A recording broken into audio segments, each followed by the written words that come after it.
So now आज की class में अब हम स्टार्ट कर रहे हैं एक और feature that is filter. Filter apply करने के लिए आपको सिलेक्शन करनी है पहली रॉ की, और इसके लिए फिल्टर के लिए आप जाओगे डेटा टैब में, और डेटा टैब में आपको यहाँ फिल्टर लिखा हुआ आ रहा है। सो ये फिल्टर पे आप क्लिक करोगे और फिल्टर क्रिएट हो गया। फिल्टर किसे कहते हैं इधर देखिए जरा प्लीज। ये जो एरो कीज अब आपको दिख रही हैं ये पहले नहीं थी, ये पहले नहीं थी, अब आ गई हैं। और इसका फायदा ये होता है कि फॉर एग्जांपल मैं ये चाह रहा हूं कि मेरा डेटा बड़ा स्कैटर्ड है, तो मुझे सिर्फ फिलहाल मिड वेस्ट का डेटा दिखाए। अब मैं ओके करूंगा तो अब आपको सिर्फ और सिर्फ मिड वेस्ट का डेटा दिखेगा। डिलीट नहीं हुआ बट वो शो नहीं कर रहा है, अब सिर्फ मिड वेस्ट का डेटा आ गया। ठीक है, और अगर मैं अगले कॉलम में जाकर कहूं कि यार मिड वेस्ट का भी मुझे सारे कस्टमर्स का डेटा नहीं चाहिए, मुझे ये तीन कस्टमर्स का डेटा चाहिए मिडवेस्ट के भी, तो सिर्फ इन्हीं का डेटा आपके पास आ जाएगा। तो एक और फिल्टर लग गया। तो फिल्टर से डेटा को समराइज करने में आसानी होती है, और बहुत बड़ा डेटा हो और अपनी मर्जी का डेटा उसमें से शो करना हो तो आप फिल्टर का फीचर इस्तेमाल करते हैं। So go ahead and apply this filter feature. So next is sort.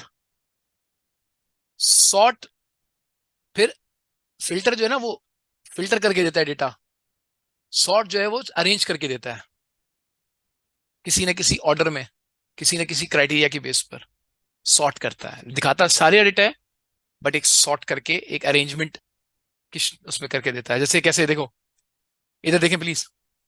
मुझे इस डेटा को क्या करना है, क्या करना है, सॉर्ट करना है। तो सबसे पहले मैं डेटा सेलेक्ट करूंगा।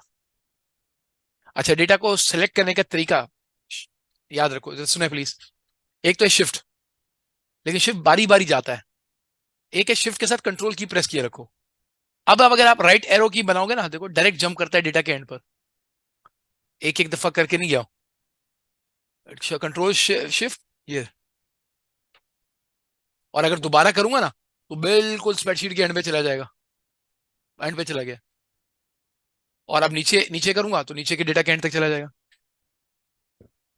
तो बहुत जल्द सारा डेटा सेलेक्ट हो जाता है तो कंट्रोल के साथ। So control shift. अच्छा, अब इसके देखें सॉर्ट। सॉर्ट ये रहा। अब सॉर्ट में जब मैं क्लिक करूंगा ना तो एक विंडो पॉपअप करेगी, ये विंडो पॉपअप करेगी। अब इसको समझना, इस विंडो को समझिए जरा। इधर सब कहता है सॉर्ट करना है, हाँ करना है। किसके हिसाब से करना है? मैंने कहा रीजन के हिसाब से, सेल्स रिप्रेजेंटेटिव के हिसाब से, किसके हिसाब से सॉर्ट करना है। तो आप डेट के हिसाब से भी कर सकते हो। मैं आ जाता हूं डेट के ऊपर, लेट्स से मैं यहां से डेट सेलेक्ट करता हूं, डेट, डेट के हिसाब से। अब ये डेट के हिसाब से सॉर्ट करेगा। अब आप देखो इंटरेस्टिंग चीज देखो एक्सेल की, ये लास्ट वाला सेल देखो, लास्ट वाला क्या लिखा हुआ है, क्योंकि डेट है।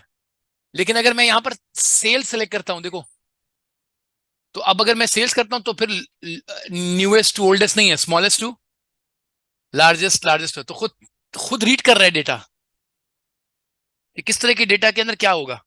तो डेट का हाईएस्ट लोएस्ट नहीं होती ना, डेट की earliest and oldest and newest होती है। बस सेल्स में फिर न्यूएस्ट एंड ओल्डेस्ट नहीं होगी, सेल्स में बड़ी छोटी वैल्यूज होंगी। ठीक है। सो अगर मैं इसको डेट के हिसाब से करता हूं और मैं कहता हूं यार जो सबसे लेटेस्ट है उसको टॉप पे दिखाओ, सबसे सबसे टॉप पे दिखाओ, तो ओके मेरा। अब देखो आप, ये देखो जून, 16 जून सबसे ऊपर है, फिर 10, फिर 8, 7, और इस तरह डेट पीछे जाती जा रही है। सो पूरा डेटा उसके हिसाब से सॉर्ट हो गया। इसका फायदा जब तब होता है जब आप किसी चीज को किसी ऑर्डर में अरेंज करना चाहते हो, असेंडिंग डिसेंडिंग, बड़े छोटा, इस तरह किसी ऑर्डर में आप उसको अरेंज करना चाहते हो, तो फिर यू यूज सॉर्ट फीचर।